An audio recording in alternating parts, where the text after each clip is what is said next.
اعوذ باللہ من الشیطان اللعین الرجیم بسم اللہ الرحمن الرحیم الحمد للہ رب العالمین والصلاة والسلام علی اشرف الانبیاء والمرسلین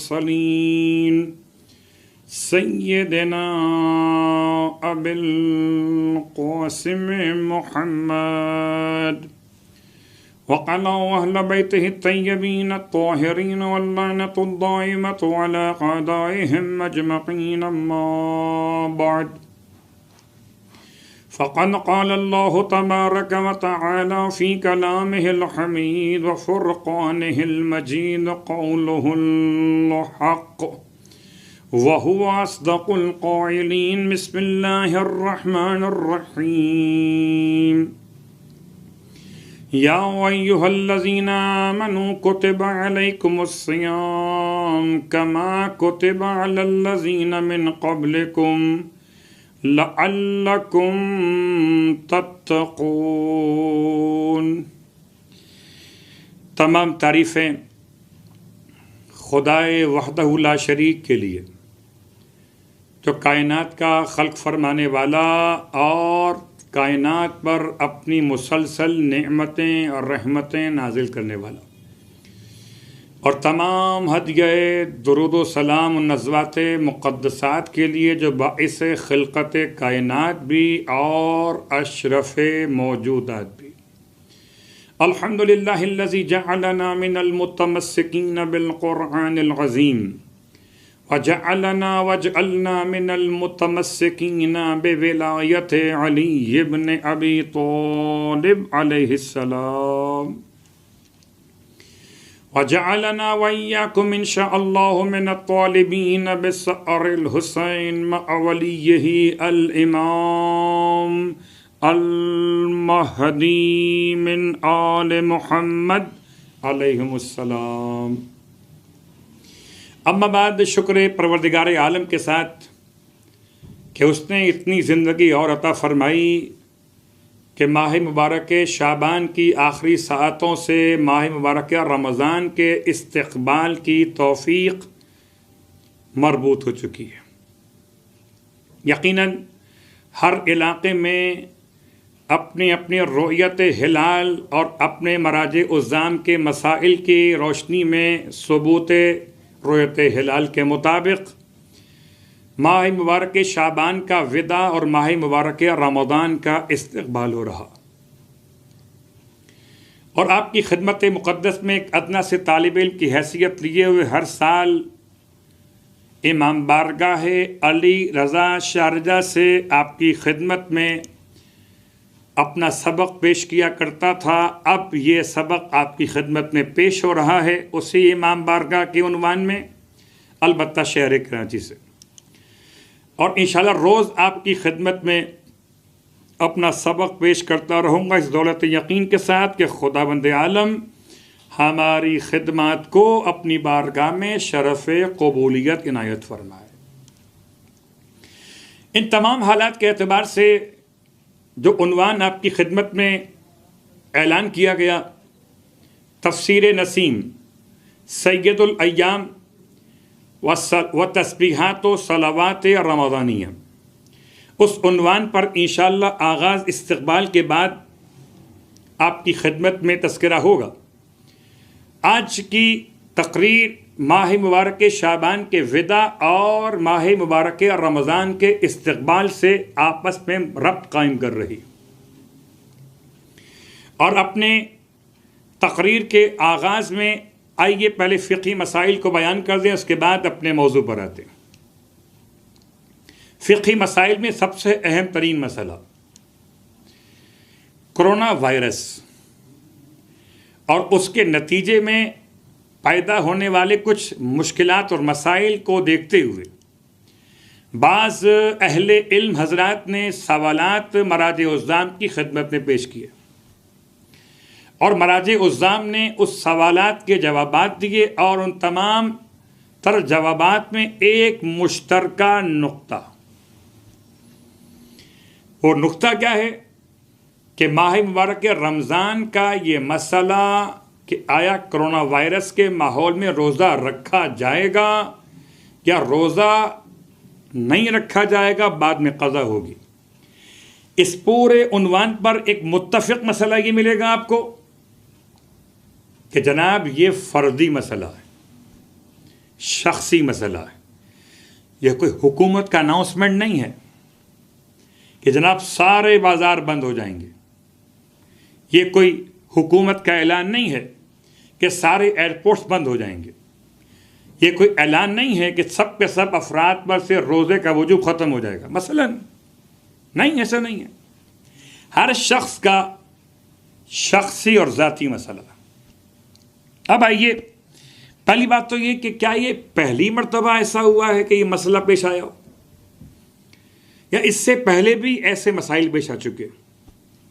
ہم نے کل بھی آپ کی خدمت میں معصومین کی بارگاہ مقدس سے کچھ ایسی مثالیں آج کے مسائل کے ساتھ بیان کی تھیں کہ آج کے مسائل کا حل 1400 سال پہلے روایات معصومین نے عطا کر دیا تھا، اور اب فقہی مسائل میں ماہ مبارک رمضان کے روزوں کے حوالے سے 1400 سال پہلے قرآن مجید فرقان حمید نے یہ مسئلہ حل کر دیا تھا۔ فَمَنْ كَانَ مِنْكُمْ مَرِيضًا أَوْ عَلَى سَفَرٍ فَعِدَّةٌ مِّنْ أَيَّامٍ أُخَرَ۔ پہلا مسئلہ سورہ مبارکہ البقرہ کی آیت نمبر 183، 184، پھر 186، 187 پڑھتے جائیے تو آپ کو ماہ مبارک رمضان کے حوالے سے کافی باتیں سمجھنے میں مدد مل سکتی۔ قرآن 1400 سال پہلے سے کہہ رہا کہ تم میں سے اگر کوئی شخص مریض ہو، تم میں سے، پہلی بات یاد رکھیں، یا ایھا الذین آمنوا کتب علیکم الصیام، اے صاحبان ایمان تم سب پر روزے لکھے گئے۔ تو پہلا اعلان تو یہ ہے۔ دوسرا اعلان کیا ہے کہ تم میں سے اگر کوئی مریض ہو، کیا مطلب؟ اب یہ اعلان شخصی ہو گیا، تم میں سے کوئی اگر مریض ہو، او علی سفر، یا سفر پر ہو، فعدۃ من ایام اخر، تو وہ پھر روزوں کی گنتی بعد میں دوسرے دنوں میں مکمل کرے۔ 3 چھوٹ گئے تو بعد میں 3 رکھے گا، یعنی 1 کے بدلے 1۔ 5 چھوٹ گئے تو 5 رکھے گا، یعنی 1 کے بدلے 1۔ عید کے بعد شوال کے مہینے سے لے کر اور شعبان تک، یہ عدۃ من ایام اخر، عدت مانے گنتی، آنے والے دنوں میں گنتی مکمل کرے۔ اس اعتبار سے یاد رکھیں پہلی بات کہ یہ مسئلہ شخصی ہے۔ تمام مراجع الزام نے کرونا وائرس کے حوالے سے روزے کے بارے میں پوچھے گئے سوالات اور استفتاءات میں یہ جواب دیا کہ شخصی مسئلہ ہے، اناؤنسمنٹ نہیں ہے۔ اب اس کے بعد جس کا مسئلہ ہے کہ اگر روزہ رکھ لے تو شدت پیاس کی بنیاد پر کرونا وائرس سے اس کا اس انداز سے بیمار ہو سکتا ہے، یا بیمار پہلے سے ہے تو مرض بڑھ سکتا ہے، یا علاج میں تاخیر ہو سکتی ہے۔ میں اشارہ کر رہا ہوں آیت اللہ العظمیٰ آغائے سید علی حسینی سیستانی اور آیت اللہ العظمیٰ رہبر معظم آیت اللہ خامنائی کے دیے گئے جوابات کی طرف۔ شخصی مسئلہ، اگر خوف ہو، اگر دیندار ڈاکٹرز آپ سے یہ کہیں کہ جناب یہ روزہ رکھنا آپ کے لیے نقصان دہ ہے، گرمی کا موسم، آپ کے علاقے میں وائرس پھیلا ہوا ہے، آپ نے رکھا تو وائرس آپ پر اٹیک کر دے گا، اور آپ کو ہر تھوڑی دیر بعد پانی پینا چاہیے۔ اب یہ تو مسئلہ آ گیا کہ شخصی مسئلہ ہے، اگر آپ کا ہے تو آپ کے لیے بعد میں قضا ہے، آپ کا نہیں ہے تو آپ پر روزہ رکھنا واجب ہے۔ روزہ واجبات میں سے ہے، مسلمات میں سے ہے۔ روزے کی اتنی زیادہ اہمیت کہ سرکار ختم یہ مرتبہ صلی اللہ علیہ وآلہ وسلم ارشاد فرماتے ہیں، اور اسی حدیث کو آیت اللہ العظمیٰ حافظ بشیر حسین نجفی صاحب نے اس طرح بیان کیا فرماتے ہیں کہ سومو تصحو، کہ اللہ کے حبیب کا فرمان ہے کہ روزہ رکھو اور صحت مند ہو جاؤ. تو روزہ رکھنے سے صحت ملتی ہے، موت نہیں ملتی. اور سخت ترین گرمی میں روزے آتے تھے. پہلا ماہ مبارک اتنی سخت گرمی میں آیا کہ بعض مورخین لکھتے ہیں کہ اس لیے اس کو ماہ رمضان کہہ دیا گیا. یاد رکھیں اس بات کو کہ یہ مسئلہ شخصی ہے، ہر ایک کے لیے نہیں ہے. جس کا مرض کا مسئلہ ہو، مرض بڑھ جائے، مرض میں مبتلا ہونے کا خوف ہو، یا مرض میں مبتلا ہو روزہ رکھے تو کہیں علاج میں تاخیر نہ ہو جائے. 3 مسئلے. اس کے لیے ان حالات میں روزہ نہ رکھنے کا عنوان قائم ہوگا، مگر بعد میں قضا کرنا ہوگی. فعدۃ من ایام اخر. ایک آیت آپ کی خدمت پیش کی گئی کہ فمن کان منکم مریضا او علی سفر. اب رہا ایک کسی ایسے کا مسئلہ کہ مولانا بعد میں تو پتہ نہیں ہمت ہو نہیں ہو، اس قابل رہیں نہ رہیں. تو قرآن نے 1400 سال پہلے بھی آپ کا مسئلہ بیان کیا. وَعَلَى الَّذِينَ يُطِيقُونَهُ فِدْيَةٌ طَعَامُ مِسْكِينٍ.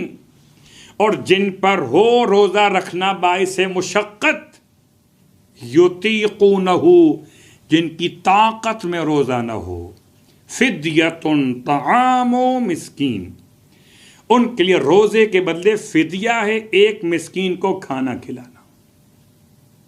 نئی بات کوئی بھی نہیں، سب وہی باتیں. مریض کا مسئلہ اور جو روزے کے قابل نہ رہے زندگی میں آگے چل کر، اس کا مسئلہ. اب آئیے تیسرا مسئلہ. کیا پروردگار عالم نے روزے اس لیے قرار دیے کہ ہم کو مشکل میں ڈال دے؟ تو انہی آیات روزہ میں سورہ مبارکہ البقرہ میں تیسرا جملہ آپ کو ملے گا. یرید اللہ بکم الیسر. اللہ تمہارے لیے آسانی چاہتا ہے. ولا یرید بکم العسر. اللہ تمہارے لیے مشکل نہیں چاہتا.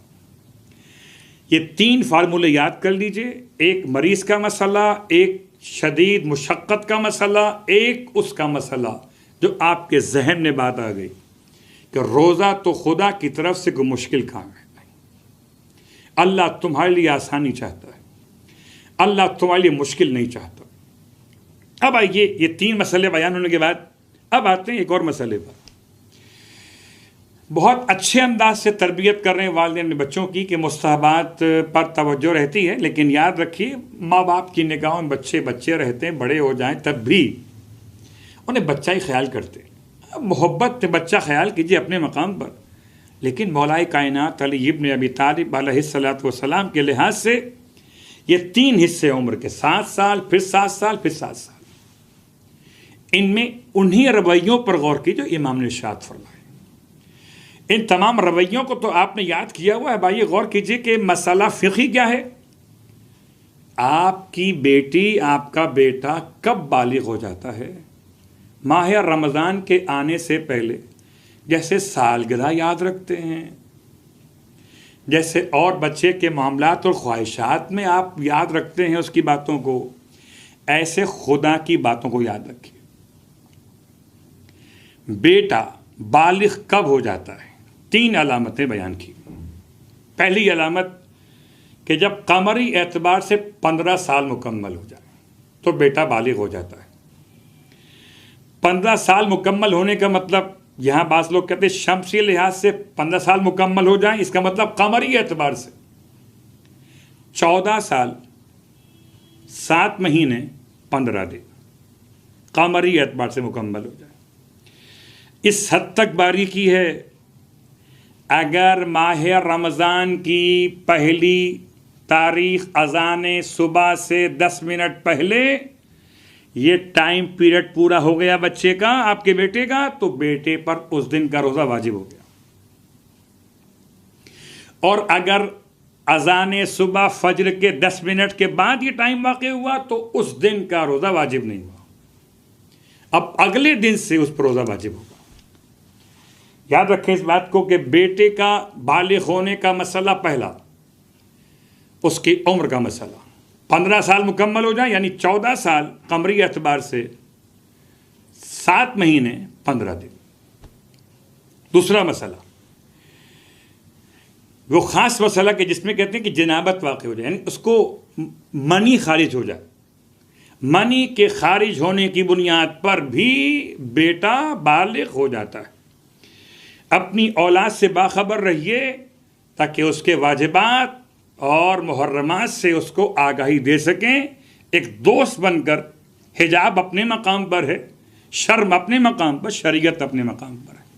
آپ کو معلوم ہو کہ آپ کا بیٹا بالغ ہو گیا تاکہ اس کو آپ جنابت کے مسائل بتا سکیں اور اس کے واجبات کا خیال کر سکیں۔ تیسری بات، کس طرح علامت بلوغ ہے؟ علامت بلوغ یہ کہ اس کے ناف کے نیچے سخت بالوں کا نکل آنا۔ اب اس میں اختلاف ہے کہ سینے پر، بغلوں کے اندر اور چہرے پر سخت بالوں کا نکل آنا آیا علامت میں شامل ہے کہ نہیں، اس میں اختلاف ہے۔ لیکن تمام مراجع الزام کے لحاظ سے 3 علامتیں بچے کے لیے ہیں، ایک عمر، ایک جنابت یعنی اس کے منی کا نکل آنا، اور تیسرا اس کے بالوں کا ناف کے نیچے نکل آنا۔ البتہ بیٹیوں کے لیے علامت اس سے مختلف ہے، اور صرف ایک علامت بیان کی گئی کہ بیٹی کی عمر مکمل ہو جائے، 9 سال مکمل ہو جائے۔ 9 سال مکمل ہونے کا مطلب قمری اعتبار سے 8 سال 8 مہینے 20 دن مکمل ہو جائے۔ بعض نے 10 دن کہا ہے تو احتیاط کیجئے، 8 سال 8 مہینے 10 دن اگر مکمل ہو جائیں تو بیٹی پر روزہ نماز واجب ہو جاتے ہیں۔ یہ ماہ مبارک رمضان سے پہلے والدین کو غور کر لینا، استقبال بعد میں کیجیے گا، راشن کا انتظام بعد میں کیجیے گا، بچوں کی خواہشات پر خیال بعد میں کیجیے گا۔ یہ تو معلوم کر لیں کہ یہ ماہ مبارک رمضان کا روزہ اس پر واجب ہوگا یا نہیں ہوگا۔ اب آئیے مسائل فقہیہ کے بیان کے ساتھ ساتھ اب آگے بڑھتے ہیں، اور استقبال ماہ رمضان سے پہلے ہم نے کل آپ کی خدمت میں دعائے وداع بیان کی۔ حضرت امام رضا علیہ السلام نے خواجہ آبا سالت ہروی امام کی خدمت میں پہنچے ہوئے، اور امام علیہ السلام نے ماہ مبارک شعبان کے آخری ساعتوں میں کچھ باتیں بیان فرمائی تھیں۔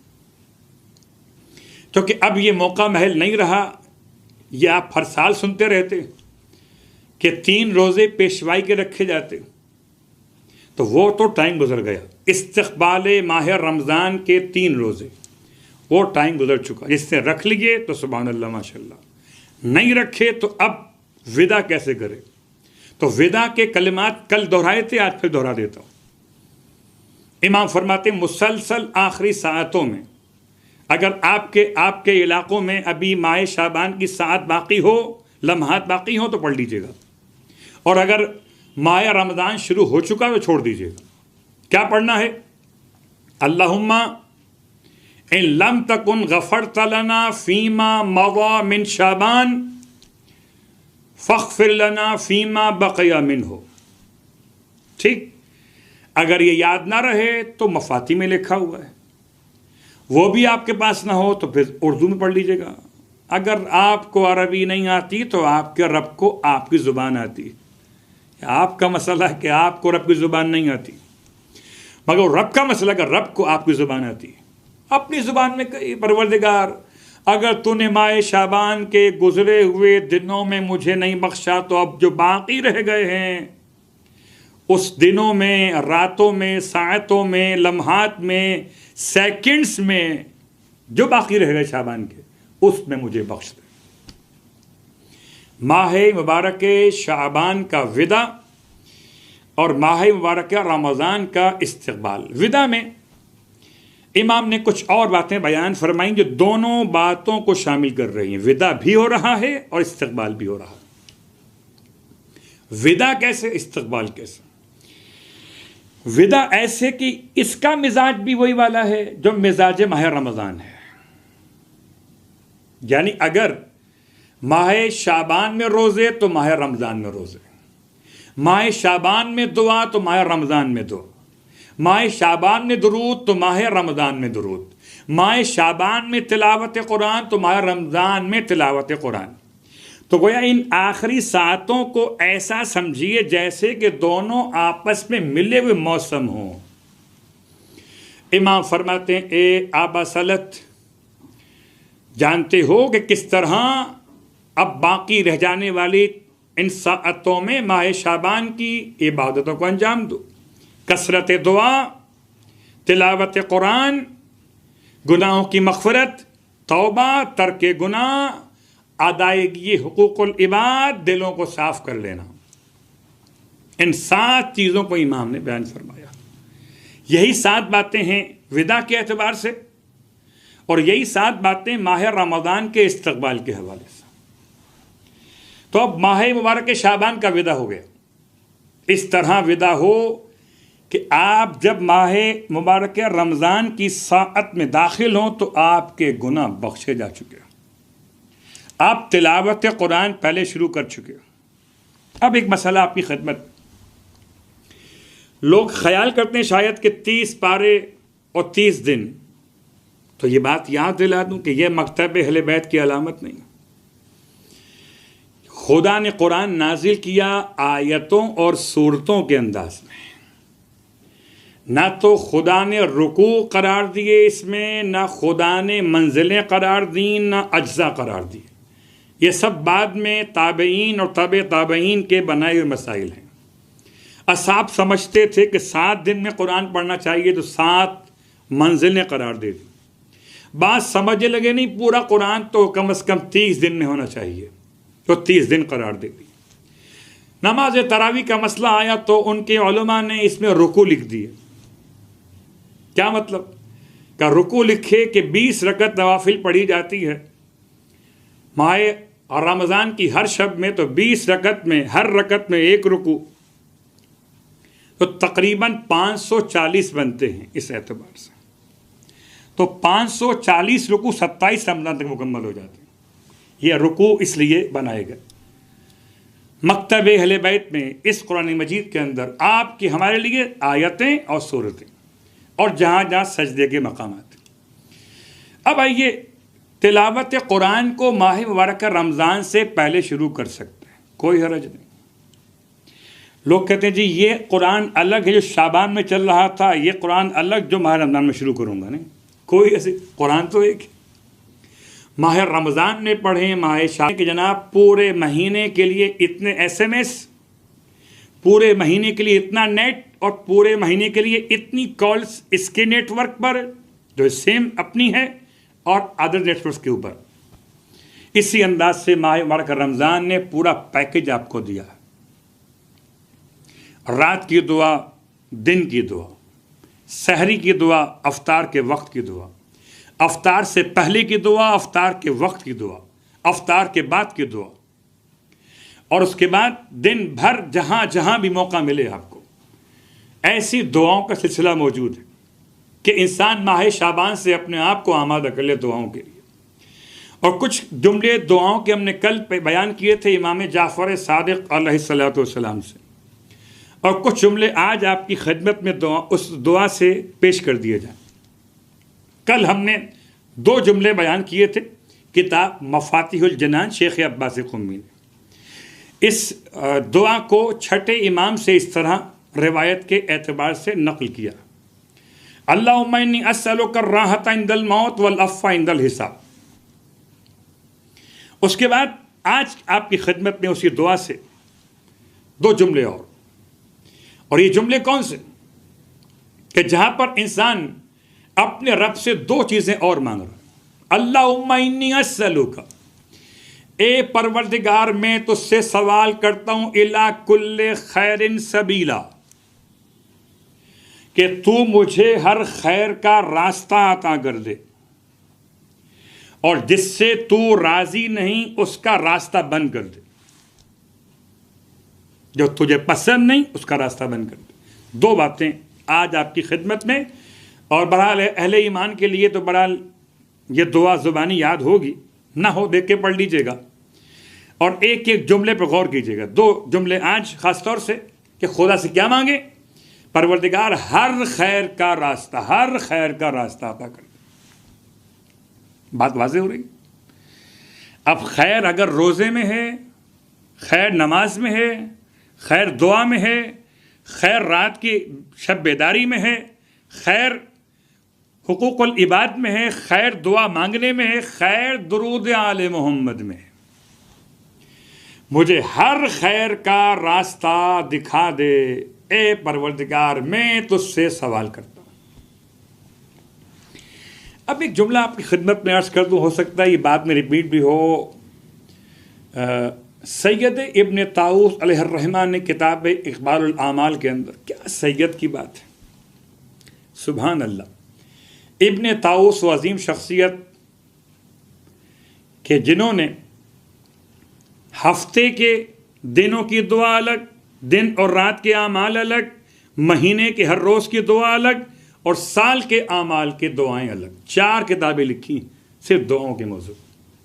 دن اور رات کیسے گزاریں، ہفتہ کیسے گزاریں، مہینہ کیسے گزاریں، اور سال کیسے گزاریں. تو یہ میں بات پیش کر رہا ہوں سال کے اعتبار سے. کتاب کا نام ہے اقبال الاعمال، اور یہ 19ویں شب کی دعاؤں میں سے دعا ہے. عجیب دعا ہے. ہو سکتا ہے اگر مجھے یاد رہا اور کوئی موقع بن گیا تو میں اس کو واپس دہراؤں آپ کی خدمت میں. الہی ما کانا دعاکا من لم تجبہ. بہت ایک جملہ ہے، عجیب جملہ ہے. فرماتے معصوم کہ پروردگار اس نے تجھ سے دعا مانگی ہی نہیں جس کو تو نے دعا کا جواب نہیں دیا ہے. ہم لوگ عجیب ہیں، ہم خدا پہ الزام رکھتے ہیں دعا قبول نہیں کر رہا. کیا ہو گیا؟ دعا قبول نہیں ہو رہی ہماری. آئیے غور تو کیجئے کہ معصوم نے کس طرح سے متوجہ کیا. الہی ما کان دعاک، اس نے دعا مانگی ہی نہیں ہے. من لم تجبہ، جس کو تو نے جواب نہیں دیا. اب کبھی کبھی ہم بہانے کرتے ہیں، آپس کی بات کر رہا ہوں میں آپ سے، ہم سب ایک کو جانتے ہیں کہ جی آپ نے مجھے فون نہیں کیا، آپ بہانہ کریں. فون کیا تھا، آپ کا نمبر بند جا رہا تھا. ابھی تو خدا بہتر جانتا ہے کس کا نمبر بند ہے. میں کہتا ہوں سب کے نمبر بند ہو سکتے ہیں، مگر خدا کی ایسی ہاٹ لائن ہے جو بند نہیں ہو سکتی. اور اس پر اتنا لوڈ ڈال دیا جائے.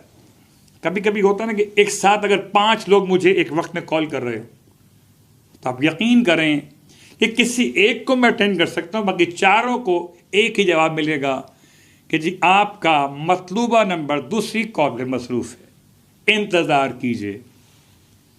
خدا کی ہاٹ لائن ایسی ہے کسی کو یہ آنسر نہیں ملتا کہ جی آپ کا مطلوبہ نمبر کسی اور نمبر میں مصروف ہے، انتظار کیجئے.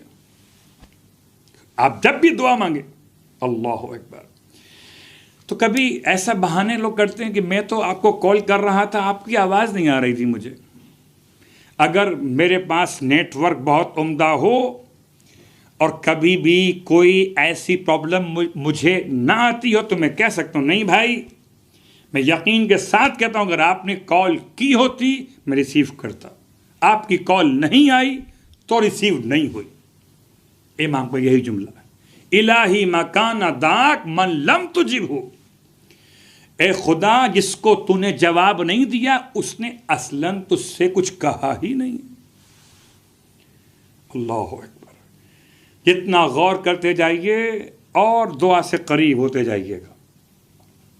ماہ مبارک رمضان کا استقبال اور امام علیہ السلام کی یہ دعا جو آپ پہلی شب میں پڑھتے تھے، ہو سکتا ہے رویت کے لحاظ سے یہ آخری شب قرار پائے، بعض علاقوں میں ہو سکتا ہے پہلی شب قرار پائے، آخری شب ماہ شعبان کی ہو تب بھی پڑھ سکتے ہیں دعا، اگر پہلی شب ماہ رمضان کی ہو تب بھی پڑھ سکتے ہیں. اب اس دعا میں 2 چیزیں مانگی گئی تھی. ایک، اے خدا مجھے ہر ایک بھلائی کا راستہ تو دکھا دے. اللہم انی اسألک الی کل خیر سبیلا. میں صاحبان ایمان کے لیے کیا جملہ استعمال کروں؟ آپ تو لفظ سبیل سے خوب واقف ہیں. کچھ اور آپ کو سمجھ میں نہیں آتا مگر سبیل سمجھ میں آتی. اور سبیل جب نام حسین پر ہو تو کیا کہنا. نام حسین کی سبیل سے سبیل یاد رکھی. سبیل کہتے ہیں طریقے اور راستے کو. خدا کا بڑا احسان ہے کہ جو ہم شربت اور پانی پیش کرتے ہیں وہ راستہ دہن سے ہوتا ہوا حسین تک جاتا ہے. سبیل حسین. پانی آپ نے پیا، راستہ کہاں تک پہنچے گا؟ حسین تک. تو پروردگار ہر خیر کا راستہ سبیل تو مجھے دکھا دے، اور جو تجھے ناپسند ہو اس کا راستہ مجھ پہ بند کر دے. کیا عجیب کیفیت. مانع الا ما لا تحب مانع. اور جو تجھے ناپسند ہے اس کا راستہ روک دے، بند کر دے اسے. غور کیجیے گا کہ کبھی کبھی ایک بہانہ بن جاتا ہے. ویسے تو بچے رات میں بیٹھ کر کارٹون دیکھ لیا کرتے تھے. اب جب ماہ رمضان کا آغاز ہوا، آپ گھر میں آئے، دیکھا بچے بیٹھے ہوئے کارٹون دیکھ رہے ہیں، آپ نے آ کر وہاں سوئچ آف کر دیا. اب لا محالہ بچوں نے قرآن پڑھنا کہ بیٹھ قرآن پڑھنے کے لیے، تو ایک راستہ بند کیا، ایک کھول دیا. اے پروردگار، ایسے میں تجھ سے التماس کرتا ہوں کہ خیر کے راستے کھول دے اور جو تجھے پسند نہیں اس کے راستے بند کر دے. یہ تو تھی دعا. اب استقبال ماہ رمضان کے حوالے سے بہت مشہور خطبہ استقبالیہ بیان کیا جاتا ہے. آئیے کچھ جملے اس حوالے سے آپ کی خدمت میں عرض کر دیں اور پھر کچھ پیغامات لیتے ہوئے آج کی حد تک بات کو مکمل کریں گے کہ استقبال ماہ رمضان کیسے ہو. جیسے اس کا مزاج ہے. ماہ رمضان کا مزاج کیا ہے؟ روزہ، نماز، تلاوت قرآن، کثرت دعا، توبہ استغفار، اور عام افراد کے لیے سر پہ ٹوپی پہن لینا، خواتین سر پہ دوپٹہ لے لینا. یہ کیا ہے؟ کیا یہ علامت استقبال ماہ رمضان کی؟ بعض گھروں میں استقبال عجیب ہوتا ہے. لمبی لسٹ بن رہی ہے کہ اس مرتبہ کتنا کیا کیا سامان لینا ہے، پہلی تاریخ کو یہ بنانا ہے، اس کے بعد یہ بنانا ہے. اب کچن کے نام سے بھی چینل کھول دیے گئے، یہ بنائے جاؤ رات بھر.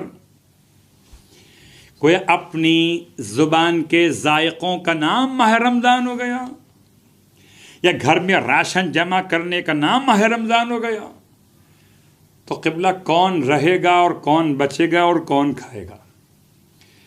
کیا معصومین نے اسی طریقے سے ماہ رمضان کا استقبال کیا؟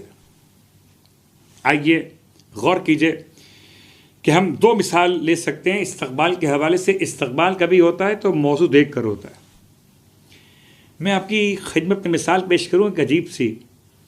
اگر آپ دولہا کا استقبال کریں سورہ فاتحہ پڑھتے ہوئے تو آپ کی فاتحہ ہو جائے گی. پھر تو دولہا آ رہا ہے، آپ نے کہا رحم اللہ من قرأ الفاتحہ، لوگ آپ کو پکڑ لیں گے. کیا ہو گیا؟ کیا عجیب بات کر رہے ہو؟ ہمارے درمیان تو ابھی تک مسئلہ سفید لباس کا، سرخ لباس کا اٹکا ہوا ہے. ابھی تک لباس سے فطرت نہیں پہچان سکے. ہاں، رنگوں میں کھوئے ہوئے، وہ الگ موضوع ہے. تو استقبال مزاج کے لحاظ سے ہوتا ہے. دولہا کا استقبال ہے تو پھولوں سے ہوگا، درود سے ہوگا، مبارکباد سے ہوگا. میت کا استقبال ہے تو کلمہ شہادت سے ہوگا. اب اس کو الٹا کر دوں، اگر میں دولہا کا استقبال کریں کلمہ پڑھتے ہوئے اور میت کا استقبال کریں مبارکباد دیتے ہوئے، تو پھر آپ کا انجام کیا ہو؟ مزاج مختلف ہے. تو ماہ رمضان کا استقبال کریں اس کے مزاج کے اعتبار سے. کیا کریں استقبال کے لیے؟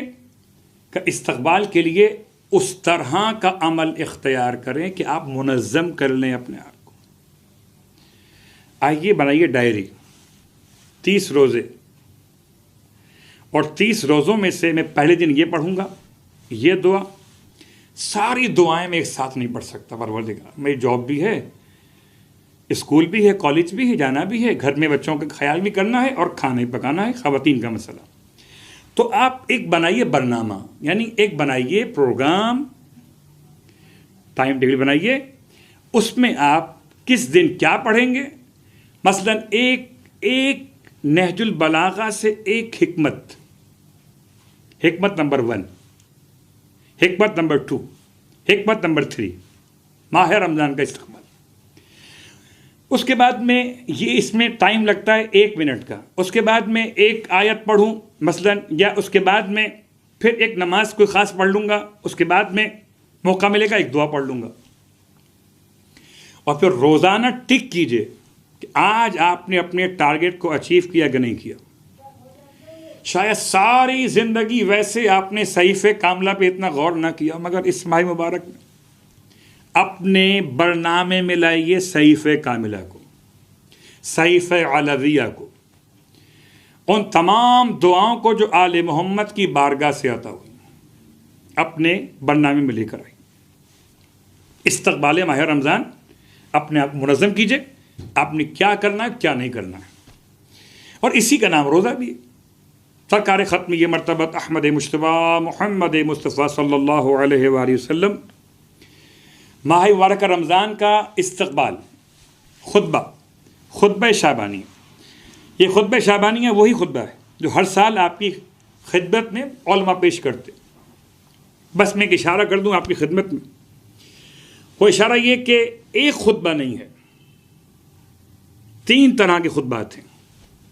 ایک خطبہ وہ ہے جس کی روایت امام رضا علیہ السلام نے اپنے آبا و اجداد سے مولا کائنات علی ابن ابی طالب علیہ السلام تک بیان فرمائی. اور پھر آپ نے ارشاد فرمایا کہ ایک دن ماہ شعبان میں اللہ کے رسول نے خطبہ دیا. اس خطبے کی ابتدا ایھا الناس قد اقبل الیکم شہر اللہ بالبرکۃ والرحمۃ والمغفرہ، اے انسانوں تمہارے پاس اللہ کا مہینہ آ پہنچا. اور اگر اس خطبے کے بعد ایک اور خطبہ، اس کا بھی آپ انداز دیکھیے. یہ خطبہ ہے ماہ شعبان کے آخری جمعے میں سرکار ختم یہ مرتبہ صلی اللہ علیہ وآلہ وسلم نے خطبہ ارشاد فرمایا، والا خطبہ ہے. اور تیسرا خطبہ ہے ماہ مبارک رمضان کی پہلی تاریخ مسجد کوفہ میں خود مولائے مشکل کشا علی ابن ابی طالب علیہ السلام کا خطبہ. ان تینوں خطبات کی جو اصل تھیم اس پہ غور کیجئے، انسانیت سے خطاب. عجیب بات ہے، ماہ مبارک رمضان کے روزوں کا مسئلہ انسانیت کا مسئلہ. قرآن مجید فرقان حمید کہتا ہے یا ایھا الذین آمنوا کتب علیکم الصیام، اے صاحبان ایمان تم پر روزے واجب کر دیے گئے. تو ماہ رمضان صرف روزوں کا نام نہیں ہے، ماہ رمضان انسانیت کا نام ہے. اس لیے خطبہ ہائے معصومین میں انسانیت سے مخاطب ہو کر بات کی گئی. ورنہ کیا اللہ کے رسول کو یہ الفاظ نہیں آتے ہوں گے؟ یا ایھا الذین آمنوا قد اقبل الیکم شہر اللہ بالبرکۃ والرحمۃ والمغفرہ. کیا مولائے متقیان کے پاس یہ الفاظ نہیں ہوں گے؟ پھر آپ نے انسانیت کا موضوع بنایا اہل ایمان کے الفاظ چھوڑ کر. ایھا الناس، اے انسانوں. اب آپ غور کر لیجئے گا، بڑے افسوس کے ساتھ کہنا پڑتا ہے کہ مسلم معاشرے بعض ایسے ہیں کہ جہاں پر ماہ رمضان ذخیرہ اندوزوں کا مہینہ ہو جاتا ہے. یعنی کہیں حیوانیت اور کہیں انسانیت کا پیغام. اور اگر تربیت نہ ہو اسلامی اعتبار سے تو آپ دیکھ سکتے ہیں کہ افطار کے وقت میں، سحر کے وقت میں، کھانے کے مسئلے پر بعض نادان دوستوں کا آپس میں لڑ بیٹھنا حیوانیت. ذرا سی بات پہ لڑنا یہ تو حیوانوں کی مثال تھی، زمانے جاہلیت کی مثال تھی. استقبال ماہ رمضان میں انسانیت کا موضوع. یا ایھا الناس، اے انسانوں، محسن انسانیت نے. روزہ تمام انسانوں کے لیے، البتہ واجب اہل ایمان پر یا قبول اہل ایمان سے. اور انسانیت کے اور تمام باتوں کو لیتے ہوئے قد اقبل الیکم شہر اللہ بالبرکۃ والرحمۃ والمغفرہ. 3 باتیں بیان فرمائی اللہ کے حبیب. پہلی بات برکت، رحمت، مغفرت. اسی پر بعض اہل اسلام علماء نے اس کے 3 اشرے کر دیے کہ رحمتوں کا اشرا، برکتوں کا اشرا، مغفرتوں کا اشرا۔ اہل ایمان یہ نہیں کہتے۔ ایک مثال آپ کی خدمت میں، اور اہل اسلام و اہل ایمان کے درمیان ایک مثال، بہت مشہور جملہ ہے کہ جب کوئی انسان مکۃ المکرمہ پہنچے، مسجد حرام میں داخل ہو، جیسے ہی خانہ کعبہ پر پہلی نگاہ پڑے تو جو دعا مانگے قبول ہو جاتی ہے۔ یہ روایت بالکل درست، مگر برادران اہل سنت کے یہاں سے اس کا ماخذ ملے گا۔ اہل ایمان مکتب کے افراد کہتے ہیں علماء کہ جتنی بار بھی مکے میں رہتے ہوئے مسجد حرام میں داخل ہوگا، جتنی بار داخل ہونے کے بعد خانہ کعبہ کو باہر سے اندر آ کر دیکھے گا، ہر مرتبہ جو دعا مانگے گا اس کی دعا قبول ہوگی۔ فرق واضح ہو گیا۔ ایک اور مثال، اور مثال کیا کہ جی حج کے اعتبار سے روز عرفہ اگر جمعے کے دن پڑ گیا تو برادران کے اعتبار سے حج اکبر ہو گیا، اور اہل ایمان کے لحاظ سے کوئی دن ہو ہفتے کا، جمعہ ہو کہ جمعرات ہو یا پیر ہو کہ منگل، جیسے آج کل لاک ڈاؤن میں لوگ کہتے ہیں کیا سنڈے منڈے سب برابر ہو گئے، اب سب برابر ہو گئے، تو اب کوئی بھی دن ہو عرفات کا اہل بیت کے چاہنے والوں کے لیے حج اکبر ہی ہے۔ اسی انداز سے یہ 3 الگ الگ اشرے بٹے ہوئے نہیں ہیں کہ مغفرت کا ہے تو رحمت نہیں ہے، رحمت کا تو برکت نہیں ہے، برکت کا تو دونوں نہیں ہے، باقی نہیں۔ یہ پورے 30 دن رحمت بھی ہر روز ہے، برکت بھی ہر روز ہے، مغفرت بھی ہر روز ہے۔ اور پروردگار عالم ماہ رمضان کی ہر ایک ساعت افطار میں 10 لاکھ افراد کو آتش جہنم سے آزادی عطا کرتا ہے۔ اب اگر 30 دن کا ہو ماہ رمضان، دعا کیجئے 30 دن کا ہو، 29 کا نہ ہو، ورنہ 10 لاکھ کا مسئلہ کم ہو جائے گا۔ ہر ایک دن 10 لاکھ افراد افطار کے وقت میں آتش جہنم سے آزاد کیے جاتے ہیں۔ پھر جتنی تعداد میں پورے مہینے میں آزاد کیا گیا ہو، اتنی تعداد میں آخری ساعت ماہ رمضان میں آزاد کیے جاتے ہیں۔ اب حساب آپ کر لیجئے، آج کل تو لاک ڈاؤن کے مسائل کو دیکھتے ہوئے ہر ملک نے پیکیجز اناؤنس کیے ہوئے کہ اتنا کھرب، اتنا ارب فلاں صنعتوں کے لیے، فلاں افراد کے لیے بجٹ رکھا جا رہا ہے ریلیف کے اعتبار سے۔ پروردگار کے حبیب نے پورے مبارک مہینے میں ریلیف پیکیج کا اعلان کیا ہے۔ ہر ایک دن افطار کے وقت میں 10 لاکھ، تو 30 دن حساب لگا لیجیے۔ اس کے بعد جتنا پورا مہینے میں بخشے گئے اس میں آئیں گے جمعے بھی، اور ہو سکتا ہے کہ 4 جمعے ہوں یا 5 جمعے۔ جمعے کے پورے 24 ساعتوں میں ہر ساعت میں خدا 10 لاکھ افراد کو آزاد کرتا ہے آتش جہنم سے۔ اب حساب آپ لگا لیجئے کہ 4 جمعے ہو تو کتنا بنے گا، 5 کتنا بنے گا۔ پھر جتنی تعداد میں وہ پروردگار عالم پورے ماہ مبارک میں آزاد کرتا ہے، اتنی تعداد میں آخری ساعت رمضان میں آزاد کر دیتا ہے۔ تو جتنا ماہ مبارک طولانی ہوگا اتنا ہی اس کے لیے آسانی ہے انسان کے لیے کہ شاید اب بخش دیا جائے۔ چلیے پہلے 10 لاکھ میں نام نہیں آیا، دوسرے میں آ جائے گا، تیسرے میں آ جائے گا، مانگیے تو صحیح۔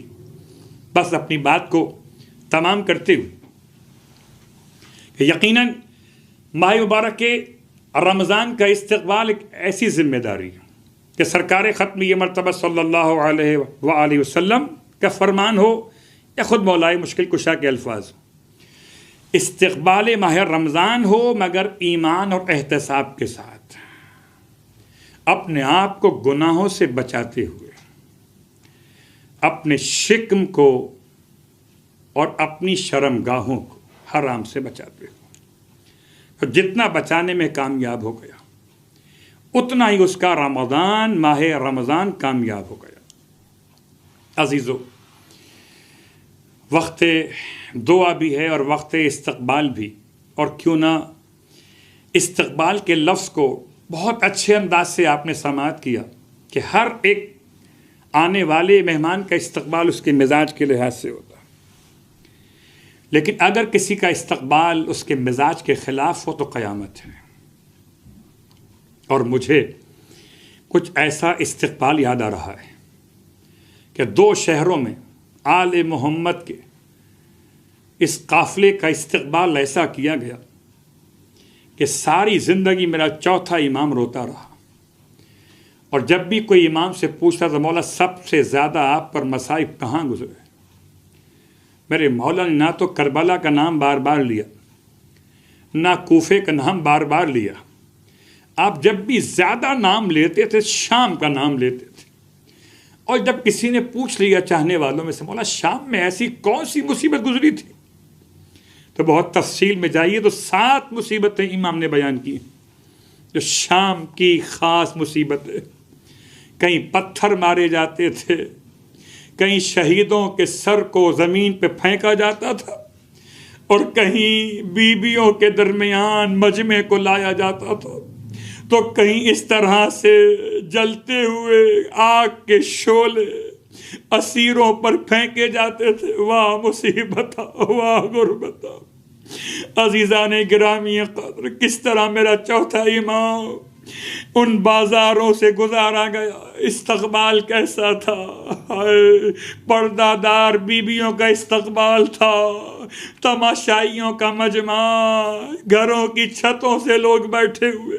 کوفے میں بھی استقبال ہوا تھا، مگر وہاں پر لوگ عجیب انداز سے آئے تھے، تماشا دیکھنے آئے تھے، روتے جاتے تھے، صدقے کی روٹیاں کھجوریں لے کر آئے تھے، یتیمان آل محمد پر پھینکتے جاتے تھے، شہزادیاں فریاد کرتی تھیں یا اہل کوفہ و شام ان الصدقۃ علینا حرام۔ وہ کوفے کا استقبال تھا، یہ شام کا استقبال۔ وہاں صدقے کی روٹیاں کھجوریں تھیں، یا ملون اپنی جھولیوں پتھر بھر کے لائے تھے۔ ارے کبھی اسیروں کو مارتے تھے، کبھی شہیدوں کے سروں پر پتھر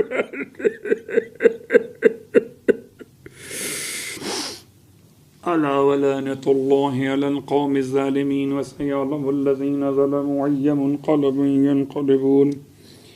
بار اللہ واسطہ محمد و آل محمد کا ہماری اس عبادت کو اپنی بارگاہ میں قبول و مقبول فرما۔ بار اللہ واسطہ محمد و آل محمد کا ہم سب کو ماہ مبارک رمضان کی تمام تر عبادات کی توفیق عطا فرما، اس کے حقوق ادا کرنے کی توفیق عطا فرما، اس ماہ مبارک کو ماہ تربیت قرار دے، اس ماہ مبارک کو ہمارے لیے ایسا مہینہ قرار دے جو امام زمانہ سے ہمیں قریب کر دے، ہمارے امام کو ہم سے راضی و خوشنود فرما۔ امام بارگاہ عالی رضا شارجہ کے تمام خدمت گزاران کی تمام تر خدمات قبول فرما، ان کی توفیقات خیر میں اضافہ فرما، اور جو دام درہم سخن پہلے بھی جس طرح تعاون کرتے رہے اور آج بھی کر رہے ہیں، ان تمام کی بھی خدمات کو قبول و مقبول فرما۔ ربنا تقبل منا انك انت السميع العليم بجاه محمد وآله المعصومين برحمتك يا ارحم الراحمين۔